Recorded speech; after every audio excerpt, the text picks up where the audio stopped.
We've spoken about Tucker Carlson a lot in previous episodes. And It's making some noise. yeah, you know what? I'll tell you what my thoughts on Tucker are towards the end, inshallah ta'ala. Inshallah. I think he's an important person. We've got to follow him. And I believe that every Muslim should make dua for him every single day. Make dua for We should make dua for lots of people. Yeah. But this guy's a bit unique, right? Number one, he's very, you know when the Prophet sallallahu alaihi wasallam would make dua, Allahumma, oh Allah, give strength to Islam to one of the Umars, Abu Jahl or Umar ibn Khattab. Yeah. And the Prophet's dua was accepted, and Allah gave strength to who accepted Islam? Umar ibn Khattab. Umar ibn Khattab. Now today, we know media is a powerful place, man. Right? If you win the media war, like the Gaza thing was won on media. Yeah. Right? As in, if we took a victory from this, if there's anything for us to say we did this time with Allah's permission, tawfiq, it was media. Yeah. I'm saying this guy is, in my opinion, the strongest guy in the media right now. I mean, yeah, his millions of views. Anytime he posts anything, I always monitor. Like, it's just the views But are it's crazy. not just that. This guy has got very strong footing and following, and he's The got conservative. voice in the right wing. in the USA, Yeah. in the UK, and the Middle East. Like, this guy has got Yeah. in 1 week, bro, he went to UK. Yeah. He came. What was the turning point for him? Does anyone know? Once he was fired from Fox News. Oh, there you go. Why was he Okay. fired? That was a turning point. Yeah, nobody knows. Maybe he wanted to. The theory is he wanted to talk about a lot of things, and he was not allowed to. Which year was that?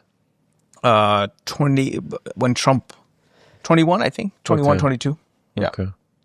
I genuinely believe everyone should make dua for the guy because it's not just that he's got influence, he's got power, he's got all these things, but he's a genuine person. He's a genuine person, and when someone's genuine and their heart is sincere, they can be guided to the truth. Yeah. Anyways, we'll talk about that maybe Inshallah. towards the end, inshallah. So Sam, what's happening, man? He's bought property in Qatar, and what's the noise? Why is Patrick but David and everyone so upset? Like, what's the? Okay, listen, I'm not a person that brings you investment opportunities very often, and if I do, I can guarantee you and promise you one thing: it's been looked over and scrutinized at least 3 times over. So there is a brother called Sam Amin. You might have seen him on my podcast, and he, Alam Barik, is helping Muslims become rich through real estate. Now, this is not for people that are trying to go from 0 to 1. We're talking about guys that have savings, people that have at least $100,000 liquid capital ready to be deployed. He has an opportunity for you. It's a project right here in Dubai, 100% riba free, inshallah, 50% returns within 2 years. And there are only a very few bit of allocations left. The land has been purchased, the architectural work has already been done, and very soon they're going to be selling off-plan, inshallah ta'ala. And once the off-plan sales start, the door closes. Just so you know how much of a golden opportunity this is, you are currently able to get in at the land where it's 1,000 dirham per square foot, inshallah ta'ala. They're going to be selling this at 1,700 plus dirham per square foot. Do you understand how big that margin is with Allah's permission, is tawfiq? This type of opportunity, it's not just rare, it may never even ever come round again at this stage. So it would be not smart to miss this opportunity, especially when it's halal. There's no riba involved, inshallah ta'ala. So this is genuinely and truly the final call. And once the door closes, please don't message me and those, I'm talking to those that actually know me personally, sending me messages on WhatsApp saying, please get me in. Once it's done, it's done. So again, if you have $100,000 minimum liquid cash ready to deploy within the next 30 days, only in that situation, should you apply at the link below, and you can speak to one of Sam's team members directly on the phone, do all the due diligence, ask all the questions, they'll put you in touch with his investors, inshallah ta'ala, from the past. You can see it's all legit, and then hopefully you can do the deal. With that said, may Allah bless you. Apply at the link below. So we don't know if he already bought the property. He said at that point that he's closing on it tomorrow. So tomorrow has passed. So we're assuming that he's bought it. Yeah. But he made the announcement that I'm buying the property tomorrow in the Doha Forum. And the whole fuss is a lot of people from Mega are upset because they think he's a tool of Qatar. And he actually mentioned people on that when he made that announcement. He said that people think you pay me. He was mentioning to the foreign minister that you pay me, but actually I'm going to pay you. Yeah. I'm going to buy a property. So I'm going to pay Qatar, and I'm going to, get a nice property and whatnot. And the point he made is, I'm an American. I'm a free man, so I can live where I want to. I can buy what I want to. That's the right I get being an American. Yeah. Right. And the right wing MAGA crowd went crazy on this. Right. Mm-hmm. Because we don't know why. Let's find out why. They're like, okay, so this is a way of Qatar actually paying Tucker. He's going to buy the property, then they're going to sell it, then they're going to pay it to him. Like, they're making all these theories. They're super upset. Mm-hmm. Right. And then, of course, PBD's podcast, being PBD podcast, they're super mad about it. Why would he buy in Qatar? Why, this basically something else is coming. There's something else happening. He has something else on the sleeve. This is just the first step. This is going to happen. That's going to happen. Why would you buy in Qatar? Who lives in Qatar? Like, all these things, and a few very ignorant comments they made, and which we're going to tackle. Mm-hmm. One of them, I'll just say it before you comment, Sheikh. Basically, one guy said, oh, these Middle Eastern countries, what do they have other than oil? Their whole GDP is oil. Well, just for their information, Saudi's GDP right now is only 20 to 25% oil. The rest is trade, tourism, finance. Same with UAE, under 20% GDP is dependent on oil. And they're saying on the podcast... Under 20%? 20% of Dubai's GDP is logistics, DP world. Yes. And the whole UAE, Sheikh, Dubai's GDP, oil is less than 1% now. Yeah. Less than 1% Dubai. Whole UAE is less than 20% now. And Saudi Arabia, less than 25%. But these guys were saying on a podcast that gets a lot of eyeballs, misinformation, disinformation, right? Saying that the whole GDP of these Middle Eastern countries is oil. When they run out of oil, what's going to happen? Can we play the kids? Because one thing that I'm starting to notice a lot, right, in this podcast is that there's a lot of misinformation. Yeah, it's embarrassing that you vet things. This is I don't know how they say it without vetting and how they pass it. Can we play? Yes, the whole clip, right, Sheikh? Yeah, and we can stop it and address points accordingly. Tucker Carlson says he plans to buy home in Doha, defense Qatar, hosting Hamas. I'm an American. I'll be wherever I want to. So, Rob, I think you have two clips on this, right? Yep. Go for it. What's this one? This is the clip of Tucker Carlson talking about purchasing a home in Qatar. Go for it. Whenever we are needed to help and to support within that process. But I believe it is solvable. It can be achieved. It's not something impossible. So last question. I've been personally, not to make it about me, but I have been criticized as being a tool of Qatar. And I just want to say what you already know, which is I've never taken anything from your country and don't plan to. I am, however, tomorrow buying a place in Qatar. Both because I am pay a high check in Doha, yeah, and I'm doing that because I like the city. I think it's beautiful, but also to make a statement that I'm an American and a free man, and I'll be wherever I want to be, which I think is important. But that does kind of leave us in a place where I have not taken any money from Qatar. I have instead given money to Qatar, and I wonder if you feel that means I've bought you, and you will now spew my propaganda. Well, thank you. Just ask me whatever you want me to do for you. I will do it. But look, Tucker. Unfortunately, as I told you, that there are a lot of players putting a lot of efforts to sabotage the relationship between Qatar and the United States and to try to demonize anyone who will come to this country. Our efforts, when we are lobbying or doing, our... Okay, so that's the clip. Is that the clip that he's buying a house? Yep. And then do you have another clip that he gets questioned on it, of buying a house? Afterwards, he does. I'll find that. Yeah, there's another clip apparently that he's questioned on, the question on buying a house, and I think he had to respond to it. Well, until you find that, Adam, go ahead. So Tucker's buying a house in Qatar. He's not going on vacation. He's not renting a little VRBO. It's not an Airbnb. He's buying a house in Doha, Qatar. For what reason? Because he's an American, Adam. Oh, because he's American? He's going to do whatever you want. I don't know what the correlation, that doesn't make sense. But so, you know how they say, you're saying the quiet part out loud? He's either completely lying or he's the most honest liar. I don't know which one it is. So he's been accused of taking funding from Qatar. He's like, I would never. I'm giving them my money. I'm investing in them. It's a very strange relationship. These strange bedfellows with this, what they call the woke right these days, and Qatar. Do you know what countries are the most critical of Qatar? Funding terrorism, funding Islamism all around the world, funding the Muslim Brotherhood. Do you know what countries? Their neighbors. Saudi, the UAE, Bahrain, Egypt, not even to mention Israel. I'm so glad that Tucker just came out and said it. Now everyone can do their investigating what's going on here. But let me ask you. Isn't it a little weird you're buying a place in Doha, Qatar? Okay, so here's him responding to it, and then I want to ask the question. Go ahead. I like it here a lot. Yeah, I like it. You have been... By the way, I'm an American. I can go wherever I want and speak to anyone I want to. Yeah, no shit. Because I'm a free man. That's the promise of my country. And some are seeking to change that and to put our population in buying bondage, property. and I'm not participating in that. And when you've questioned AIPAC and you've questioned things, are you facing a consequence and a backlash that day to day? I have a right to say what I think. I'm an American citizen. Period. I like it here. Do you know how to do the dump? I'm an American citizen, so I can go move to Doha, Qatar. What is not adding up here? Something. It's not like saying, I'm an American citizen. I can say whatever I want in my country. I believe in freedom of speech. I can move to any state I want. I can criticize the president. I love my country. I'm critical of my country. You're saying, I'm a proud American, so I'm moving to Doha, Qatar. Someone walk me through the logic here. What's the illogical part here? Pause it. What do you mean by that? Here's the question. I wonder if Tucker said he's buying a house in Tel Aviv, if they would have the same reaction, no? That's the whole point. Because it's so funny. You know, in that interview, what they left out, the most important, because these guys, I don't know who this guy is, but he sounds like a complete idiot. We'll continue. So they were accusing Qatar that hoarding terrorists and stuff because of Hamas, etc. But they left out the most important part of that interview when the prime minister told Tucker, we had Hamas here with the agreements of the Americans and yours. The request of America. Request, actually, yes, the request. We were asked to do it. Yeah. So they leave that part out. Yeah. Man, this... It's disingenuous to come in. I think it's twofold. One is there's a genuine ignorance 100% across the US. Yeah. It's that they believe the world is the US and nothing else.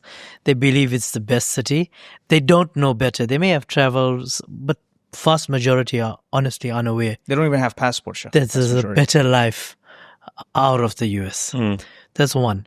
But people like these who have been on that podcast and criticizing him, I think it's more ingenuousness rather than ignorance. Yeah. The vast majority, I would say, is ignorance. But these type of people, I think it's just being disingenuous. As you say, they spread a lot of disinformation. They cut out very relevant perspectives, which should have been brought up. Especially considering the case now. I think you can say it. You're itching to say it. Go ahead. I'll leave that for you.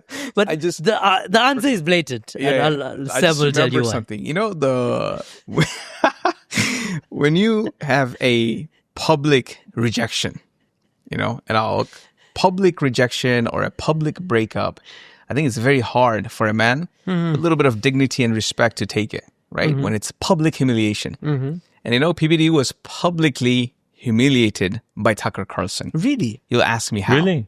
You'll ask me how. How?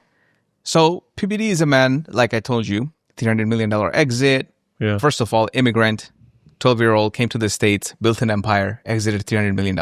Respect. Okay. Now, once you get that type of respect in your circle, like everything you say, everybody says, yes, you know the best. Sir, you know the best. Yes. PBD, you know the best. And you have the money, you just exited, right? At that moment, and you're trying to build a media company. At that moment, Tucker Carlson leaves Fox News. And you, Mr. PBD, you make a public offer that you're so trying to hide right now. You don't want anybody to talk about it anymore. You made a public offer to Tucker Carlson. Really? Oh. Public job offer. That I'm going to give you $100 million contract. Wow. 5-year contract, $20 million. We're going to give you production, everything. You're going to brand your show under your name, not PBD, not Valuetainment, your name. And Tucker does not even respond to you. And then he goes on, opens up Tucker Carlson Network on YouTube that crushes you every single day. Every day. How would you feel as a grown man? That humiliation is very hard to take.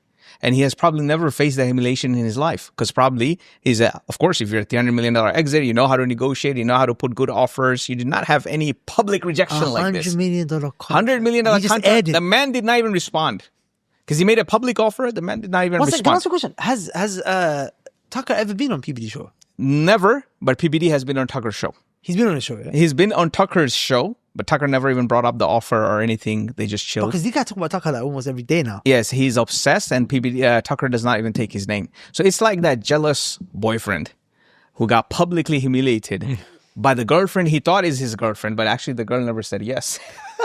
In high school. You just that's your Bobby, man. It sounds to me like an inferiority complex. Yes. From like it sounds the girl like doesn't even know, So subhanAllah. So that's number one, right? That's number one. Number two, Mr. PBD is what? Capitalism, America. I'm starting to doubt it right now. Yeah. Like all his love for America, because his merchandise, everything that he sells, majority is from China. And Qatar, really? Yeah, Qatar is a major non-NATO ally of America officially. And what is China? An open enemy of America. America does not like China. America does not like Russia and other countries, right? Yeah. But Qatar is an ally of America. But PBD, the way he is reacting to somebody just investing in, it's like somebody investing in Italy. It's the same thing. Italy is an ally, NATO country. Same thing investing in Qatar. His reaction versus himself buying merchandise from China, it's not adding up. Is this confirmed? Is merchandise from China? Okay, so his merchandise in the beginning, how we know this, because on one of his podcasts, he said when Trump announced the Liberation Day tariffs, a lot of his materials got stuck because the tariff was on China. They didn't know how much to pay. I don't know if he switched things around, but a lot of his T-shirts and pens and hats. I mean, they've had that issue with China for a few years. Yes. He's of course. And so it was, yeah. And now, okay, let's say it's not from China anymore. But his shoes, the shoes that he's doing right now, I looked at it, his advertising, he's doing it from Italy or Paris, like one of these luxury countries that does the shoes. So where's your love for America then? Is it America first? Or is it America only? Or is it selective freedom? Like you get to choose when it's America. It's capitalism first. Yes, it's capitalism first. He's a capitalist before he's a Christian, before he's an American. Okay, so if it's capitalism first, then what's your problem with Tucker? Investments make sense in Qatar. That's why he's investing in Qatar. You're right. And one of his previous role models, I don't know if he agrees with him or not, Ray Dalio. PBD did an interview on Ray Dalio to speak highly of Ray Dalio, promoted his book Principles. Ray Dalio was in Abu Dhabi just 3 days ago, and he told Bloomberg, live TV, that Abu Dhabi, he said two things. He said, when it comes to what's going on in the world, UAE is the closest thing to paradise when it comes to investment. His word, not mine. Number one. Number two, he said, UAE is the Silicon Valley of investments. You know, it's that much environment. What is Silicon Valley of investment? Was the example? Is basically the environment is geared. Is the ecosystem. You can find the right people, right talent, right technology, right investments. Everything is here. So what now? Ray Dalio is what? Is a traitor now? What's happening? It's just I think PBD just does it for the views. He doesn't give a crap about any of the things that he says or his guests say. They don't make sense. He just does it for the views, because I think he's just playing on, like our brother Ibrahim said, he's playing on the segment that's very disinformed and that's very unaware, but they're huge in numbers, so they consume this. No, you know, I keep What business is it of anyone's where any individual wishes to invest or not? Yep. It's his personal prerogative. And that's what America is all about, right? Sorry. No, Barakallah Feek. That's what America is all about. And I think that was his point about I'm a free man, I can invest Of wherever. course, that's what America is all about. Look, it makes sense why he invested. It's just a great investment opportunity. Like, as in, a guy wants to invest his money. Like, for me, why are Muslims not waking up? Yeah. Why you got a guy who's a Christian guy from America who's putting his money. You know, some of these Muslim counterpoints, Sheikh. Yeah. And somebody commented, I was looking at on your channel actually. I don't know if on your personal or the Cave channel. So what do you say to the guys, like the governments are investing in U.S. properties? Like the Middle Eastern governments are in, not U.S. properties, but in U.S. They're investing in U.S. You guys are telling to invest in the Middle East, but look at the government. They're investing in USA. Well, you have to have a little bit of IQ to realize when a government invests somewhere, it's not for the ROI. It's for influence. It's not for the next 3-year ROI. It's next 3 decades of influence, maybe a century worth of influence, to the point that Qatar owns now more real estate in UK than the royal family itself. That's influence. So they're buying influence. They don't care what is their rental return on my investment. You know, by you as an individual, you need to look at, okay, what makes the most sense for me? So that argument also doesn't make sense at all. And there's this concept, we know it in fiqh, which is that even like zakat money can be given, for example, to a non-Muslim to bring his heart close, right? Ta'lif al-qulub, which is that if there's someone that's like a bad actor or someone that could be antagonistic, but influential. Him, right? Influential. You can give them, even zakat money can be given to them to kind of... Really? It's permissible? It's permissible, yeah. It's in the ayah, bring their hearts closer to Islam. Bring their hearts closer to Islam and to prevent their harm from you and so on and so forth. Of course, it requires scholars and whatnot to mitigate it. But my point is that, so for example, when recent members of the region went and dropped $1 trillion on Trump's head, that's $1 trillion in influence. Yeah. It's not the other way around. In return, what happened, do you know, Sheikh? I don't know if it happened in return. What happened? I was with my barber yesterday. Syrian, mashallah, one of the best Berbers. Yeah. He's been a Berber since he was 11 years old. Yeah. Now he's 26. So 15 years of experience and he's 26 years old. It's amazing, right? But anyway, so he was saying, man, before he couldn't, of course, go to Syria the last 15 years. Now he went back after so many years, saw his parents. He said all our police cars before were 1988, 1985, Toyota, whatever, bootleg versions of cars. Now I went, it's 2025, Fords and Chevys. Oh, wow. So did it bring khair? But more importantly is that to your point is that specifically in Syria, the like you said, the countries that port, the Gulf countries, let's say, because they're the pinnacle of the Muslim world right now. They brought the Syria back to their alliance, to their strategic stronghold, as opposed to Iran, China, Russia, which was the major dominating powers in Syria. So if anything, they got Bilad Sham and Damascus and Syria in specific, which is the biggest prize. Because for them, that's completely a national security prize, let's say. You know, I'm just thinking how stupid some people are, you know, like people complain, oh, you know, America has influence in your countries and Muslim countries. And now they're going and basically purchasing influence, leveraging influence in their favor. This is a massive move. This is something to celebrate. Do you know what I'm saying? They don't see the 4D chess. But anyway, Sheikh, another thing you mentioned about capitalism, I'll quickly mention on PBD. You know, he's a capitalist first, you mentioned, before he's America first and before he's a Christian, right? What is one of the biggest principles they think is of capitalism? Invisible hand, right? Like always let the market be. Free market. The market will always run itself. Market will always, and we'll come to the point if we agree or disagree with that. But let's go with their argument. Like market will always correct itself. There's an invisible hand that will always guide, right? And one of the principles that Adam Smith, who they call the founder of capitalism, right? When he was talking about invisible hand, by the way, he was not talking about the invisible hand they think, but anyways, for the argument's sake, he said one of the three, he only mentioned invisible hand 3 times, in his whole entire work. Only 3 times, right? And one of them being invisible hand, he was saying that a man, when he has extra money, he is scared. He's talking about the 18th century. He's scared to take that money in a foreign land and invest because of security. He's fearful. And because of his fear, he invests in his own land and own countries, which in turn helps the local economy. So he said that's the invisible hand in play. Because nobody programmed it that way, but because of his fear of, man, I don't know the foreign land, I don't know the language, I don't know the culture, I'll lose the money. Let me just do it here, even though I don't quite like it here. Let me just do it here. So that's the invisible hand. That's the invisible hand, Adam Smith's. So now it's reverse invisible hand. And you're a true capitalist. So what do you have issue with Tucker? Tucker's seeing, hey, look, man, property taxes are increasing. Nobody has control over the property taxes in America. Even in gated communities, robberies, burglaries, crimes are happening. Murders are happening. Everything is like falling apart. I have this extra money. It's capitalism. Now it's the reverse invisible hand. Because there's no safety in my native local land, I'm going to go to a foreign land and I'm going to invest there.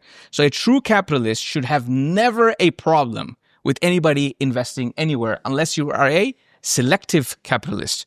You are only a capitalist when it serves your own purpose. Exactly. So I just wanted to double check and verify something. You know who mentioned invisible hand first? Cool. Ibn Khaldun. Ibn Khaldun. Yeah, just verify. I remember I Adam saw it Smith years ago. stole it from Ibn Khaldun. So not in those exact same words, but that concept. Yes, of course. And these guys, the first, these guys had access to our literature and so on and so forth. Yes, of course. طيب, what I want to kind of move the conversation onto is actually Tucker released a video. He's doubling down. So he released a video yesterday. I'm not sure if you guys saw it. I really would advise you guys to watch it. It's basically a response to all of these guys on the whole thing of Qatar, and he just came down heavy. And his whole thing is that in the Middle East, right, our biggest ally is Israel. But Israel doesn't benefit us. And he's actually arguing for GCC to become the biggest ally. And he's using Qatar as a case study, but if you watch, he keeps mentioning the entire region. He keeps referencing the entire region. So he mentions a few points. So point number 1 is that Israel gets us into wars. These guys help negotiate us out of wars. Right? He said number 2, Israel takes money from us. These guys give us money. Invest money. He literally said these guys That's give us exactly the point we're just making. Yeah, literally, right? Yeah. $1 trillion they've given and this is your point, right? Because look at the influence now. Yeah. You give money and suddenly it's like, hey, Changing, yeah. wait, make these guys the allies. Yeah. People are starting to wake up. Yeah. You know what? Now that I think about it, what an intelligent play. Yeah.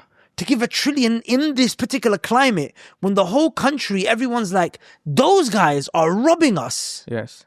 But these guys are giving us $1 trillion. Only guys, by the way. Only that are guys. giving to America. Only Everybody's guys. taking You from know what? America. What an intelligent play. Yeah. Honestly, what an intelligent play. Anyways, people who are simple-minded don't understand these things. So look, that was his first point. Second point. Third point. He mentions a few points. He mentions morally. He goes morally. He goes, apparently Israel was like the moral, because that's a lie. Yeah. Because he goes, if you argue whether it's a genocide or not, ignore that. He goes, they murdered babies. No one's denying they murdered babies. That's according to Tucker, a white man. White man, right? Yeah. Then he mentioned this point. I just want to play this one to you because he connected it also to Christianity. So I'll play this point. Qatar is, in fact, quite a socially conservative society, in contrast to, say, Tel Aviv, which has got to be the world capital for drag queen story hours. Qatar is the opposite of that. Yes, women are not covered and can drive and go out without an escort and all that stuff you hear about taking place in the Gulf. Doesn't actually take place in the Gulf anymore, but it definitely doesn't take place in Qatar, which by regional standards is very liberal, but by American, Western standards is actually pretty traditional. So they don't have a lot of pride parades in Qatar. Let's see none. Qatari diplomats, ask anybody when they're posted to the West, US, Canada, Great Britain, they send their kids to Christian schools because, not because they're Christian, they're Muslims, but because they're more socially conservative. They don't have government-subsidized abortion on demand in Qatar, as Israel does. They basically have, in a lot of ways, the same social values, broadly speaking, of course. They're not Christian, they're Muslim.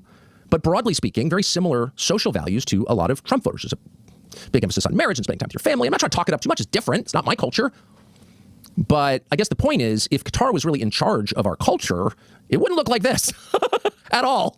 Right. What do you guys think about that, man? Because he's basically saying that because he made political arguments why the GCC region is a better ally. A social argument. Investment arguments. Financial argument. This is a religious argument he's making. Yeah. He says it's a religious argument he's making. He's saying moral, if you don't want to say religious. Yeah, I mean, he's a full head-on Christian. He didn't use the word, but he's making a religious argument.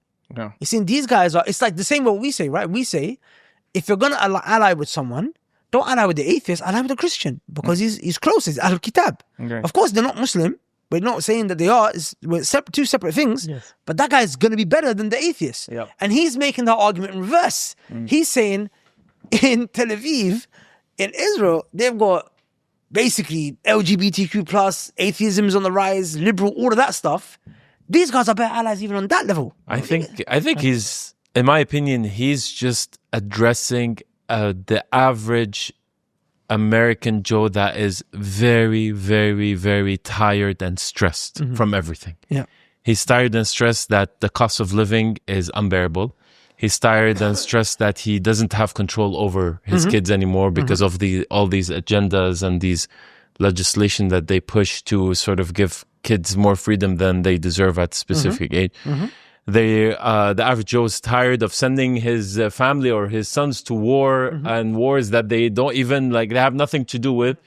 He's tired and stressed out that he keeps on having to pay taxes that go to a foreign country to advance agendas. So if you look at all those things, the average American is tired from all of this. And I think he's just hitting a nerve with that because really, really, really, if you ask them, they probably don't say it, but they all feel it. They all know it. Life in the US and in Canada is not what it used to be at all before. And I used to live in both countries. You live in America as well? Yeah, I lived His in the US graduate because I did studies. my studies there. Okay. It is not the same. It's that American dream, that lifestyle, the whole, very romanticized American image, long gone, long gone. What if Sheikh? I'd say he's talking facts, and at times a lot of the others don't like facts, and that's why they got a problem with it. What he's talking, he's spitting truth. And if anyone has a problem with it, it's because they don't like the way it sounds. That's it. And Sheikh, I think they should, as brother mentioned, they should, instead of anyone, when there is if you don't agree with that argument, instead of coming, he's paid by them, he's a tool of them. Factually, yes, look at the objective narrative Objective and truth. just counter the objective truth point by point. I don't think anybody will do it. Anybody. They'll just go to the same, Too much work. Yeah. No, There is no counter argument. Yeah. It's all factually correct what he has mentioned.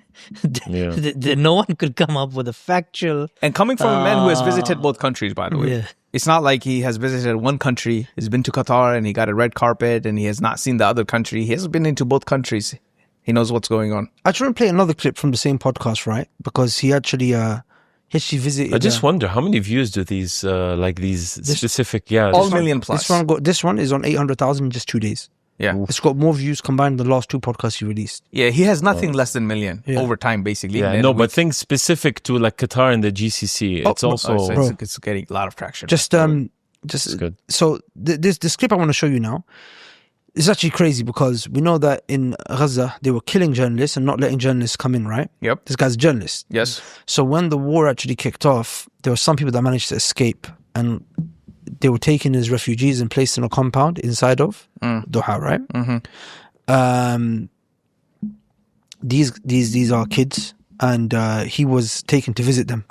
So he's one of the only journalists that's actually seen firsthand the American journalist who's not basically on a payroll, right? Yeah. Who's actually seen firsthand independent, people that were actually. And I'll be honest with you, like his reaction was shocking, man. Let me play it to you guys. The government of Qatar has taken in about 2,000 refugees from Gaza. They actually can't get any more because Israel won't let them out. But there was a period at the beginning of the bombing campaign in Gaza where some people did get out. And the government of Qatar said, okay, we'll take in these Palestinians from Gaza and we will treat their injuries, especially the children. We'll take the kids. So they live in a compound in Doha and we went over there just to see it in between other things that we were doing. People we were talking to, people we were interviewing, and just thought we should go see that. So we didn't bring like a regular camera. Our cameraman Kyle, who's really talented, had his iPhone because we didn't want to stick a camera in people's faces and like exploit the suffering of others to make a point. We were not even planning on putting this on the air. But it was so distressing. It was so shocking to see children, many of them orphaned without any family at all. Their siblings have been killed. No parents have been killed, or their parents are stuck in Gaza and the Israelis won't let them out. Kids with no limbs, many with mangled faces, a child with a mangled face. But there are four of us, okay? Me, my business partner, who I've known my whole life, and two producers who we've worked with for many, many years. And these are guys who've really been around like everywhere and seen other wars and seen a lot of injuries and kind of hard to rattle. And by the time we get out of there, it was just four middle-aged men staring at the floor trying not to cry. Here's part of what it looked like.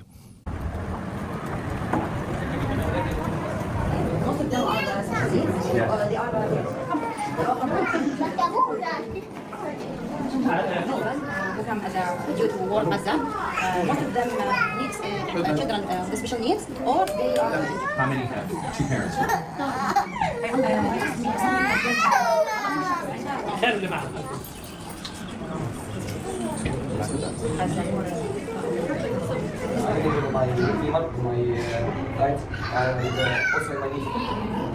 my friends. I was 15 years old. My friends were أنا هم من الأول يا دكتور إبراهيم. أنا ما بديش حاجة. Yeah. When you come back and inside and when inside.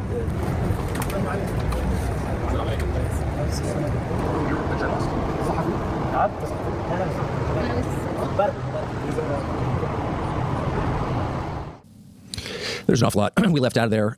You don't, again, want to exploit the suffering of others. I felt a little bit weird even filming anything. But in the end, we decided it was important because, like, what the hell? I mean, what the hell? All these kids with their limbs blown off. This little girl looked just like my goddaughter, with no fingers, one hand and no fingers. Like, is she in Hamas? There are tens of thousands of those. And again, look, there's so-called collateral damage in war, I guess. Look at the pictures of Gaza. It's not collateral damage. They flattened the place so they could take it. And now they're trying to force the people into other countries, including ours, including the United States. Not only do we have to pay for the war, but also take in all the survivors. Why do we have anything to do with this? But what's most shocking to me is that no one seems bothered by it. None of the people who support Israel seem bothered by it at all. And that's the real threat. It's not just the crime, children whose faces are mangled by U.S. munitions, because why? The real crime is the way that the supporters of this atrocity are justifying it. Crazy, huh? Hard to carry the podcast after this, Sheikh, subhanAllah. I didn't see this one. But you know what's shocking? You didn't see it? Like, this should be the most viral clip on the internet right now. This is an American journalist who actually got to come into contact with the Gazans after the war. He's very close friends with Donald Trump, by the way. Yeah. He's very close. Like, they talk on cell phone. Yeah. Unfiltered. Yeah. He's mentioned a couple of times, I call him and this, that. Yeah, and they consult. The funny thing is, Trump's not what these guys are on. I mean, I like I Trump. I'm not here promoting Trump, but Trump is not on what PBD's on. I don't know what the... Yes. No, he's not. He's not. And you can easily tell, mainly from his stance on Syria. I was just going to mention that, brother. That, if really people really understand the dynamics of the region and they really understand politics, Trump's stance on Syria was a real mark in his divergence from Israeli direction. Agenda, yeah. Israeli If it was any other president, the sanctions would have been still there. 100%. Syria would have been still looked at as like a shady country. We don't know what's going on. 1,000%. Yeah. But I think it was a power play from him. It was a smart move. He's like, how can I still be okay with Netanyahu, but still create another strong force that is universally supported by the GCC right next door, just to keep Netanyahu in check. I think that's what he did, and it was a very smart move. I just want to, before we move on to the last point about Tucker, I just want to mention, I think, and if there's any Christians that watch this, or Tucker Carlson, if he sees this, and I'd love if someone could communicate the message to him, because obviously him being a Christian, we being people, Muslims who love Isa alayhi salam, and anyone who doesn't believe in Isa alayhi salam is not a Muslim, and we would not tolerate anyone to insult Prophet Isa alayhi salam. It's not just the Prophet Muhammad sallallahu alayhi wasallam. If someone insulted Prophet Isa alayhi salam, we are not able to bear that. We cannot allow that to happen. We love him, we love his mother, and so on and so forth. But there was a prophet who came after him, Muhammad sallallahu alayhi wasallam. I just want to share some ayat from the Quran that I think, could speak to his heart and his soul, and anyone else who's listening. Allah says in the Quran, لَتَجِدَنَّ أَشَدَّ النَّاسِ عَدَاوَةً لِلَّذِينَ آمَنُوا الْيَهُودُ وَالَّذِينَ أَشْرَكُوا وَلَتَجِدَنَّ أَقْرَبَهُمْ مَوَدَّةً لِلَّذِينَ آمَنُوا الَّذِينَ قَالُوا إِنَّا نَصَارَى. Allah subhanahu wa ta'ala says that you're going to find that those that are closest, they are closest to you, O Muslims, is the ones who say we are Christians. Why? ذَلِكَ بِأَنَّ مِنْهُمْ قِسِّسِينَ وَرْهُبَانًا وَأَنَّهُمْ لَا يَسْتَكْبِرُونَ. Because they don't have arrogance inside of them. We're talking about real Christians here. We're talking about people that actually follow their religion. I'm not here to judge and talk about what's inside someone's heart, by what they prioritize. You can see that Patrick but David, his thing is not very Christian. I mean, look, Christians who actually are Christian don't lie, they don't corrupt facts. His panel's clearly corrupting facts right there and then. He's not checking them, he's putting it online. Clear misspread of information, right? And it's clear that capitalism is the thing that takes precedence. But if someone's a real Christian, they don't have arrogance in them. They're not arrogant people. And we can see that in that majority of people, that how quickly do Christians accept Islam? Right? They accept Islam en masse. And they always do. They were carried to do so, inshallah ta'ala, because they're humble. And the next part explains why. Explains what happens. وَإِذَا سَمِعُوا مَا أُنزِلَ إِلَى الرَّسُولِ. When Christians hear what was sent down to the messenger, i.e. the Quran, when they hear what was revealed, i.e. what I'm sharing with you right now, تَرَى, you can see, أَعْيُنَهُمْ تَفِيضُ مِنَ الدَّمْعِ. Their eyes start to swell up with tears. مِمَّا عَرَفُوا مِنَ الْحَقِّ. They start to swell up with tears because they start to recognize the truth. They start to realize, you know what? We've been lied to our whole lives. Actually, Muslims are not our enemies. Muslims don't hate us. In fact, Muslims love Isa alayhi salam. They love the Prophet Isa alayhi salam. They just say, don't worship him, worship Allah.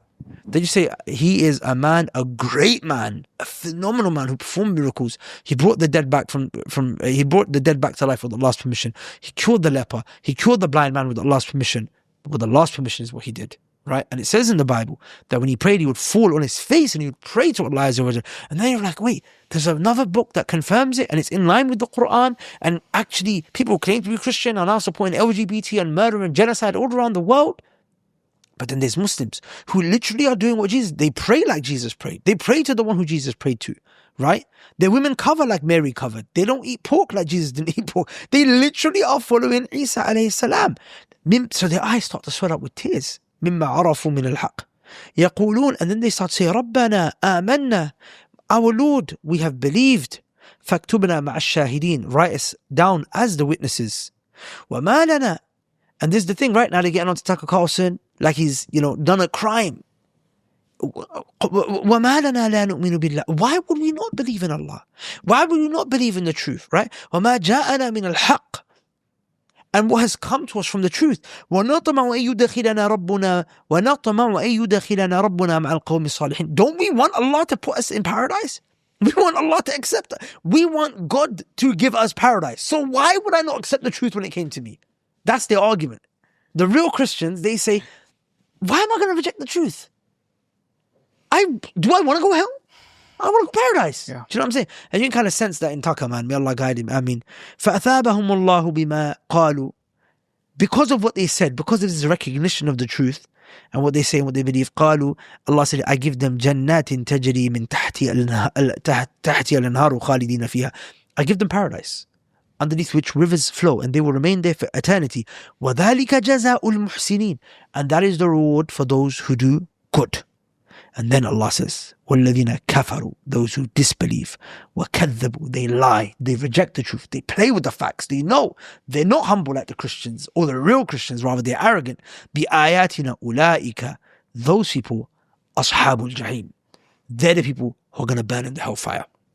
If the kind of stuff that we discuss in this podcast, I'm talking about the tax strategies, the deal structures, the real conversations about building wealth the right way. If this is the kind of stuff that you want to be a part of, then this is nothing. We have an entire private network for high net worth and ultra high net worth Muslims. It's called The Cave. I'm talking about founders who've exited for 8 figures, 9 figures. I'm talking about fund managers with unicorns inside of their portfolio, operators who've built billion-dollar companies without a single penny of riba. So what you hear on this podcast, that's just the surface. Inside The Cave, you get the conversations that don't get recorded, the introductions that don't happen anywhere else, a dedicated concierge who finds the exact advisor, tax advisor, lawyer, operator, or even sheikh scholar who specializes in Islamic finance that you need within 24 hours, inshallah ta'ala. So if this is of interest to you, you can apply, inshallah ta'ala. You can only get in through application or invitation. And most of the applications, they are declined. And the reason for that is because we realize that an effective network is not built based on who's in it, but actually who's not in it. So we really try to protect the integrity and the quality and the standard of those that are inside. So if you feel like you belong, you're a high net worth, ultra high net worth Muslim operator, inshallah ta'ala, and you want to be a part of something like this, then you can apply now at the link below in the description, inshallah ta'ala. And hopefully we see you on the other side. With that said, let's get back into the podcast.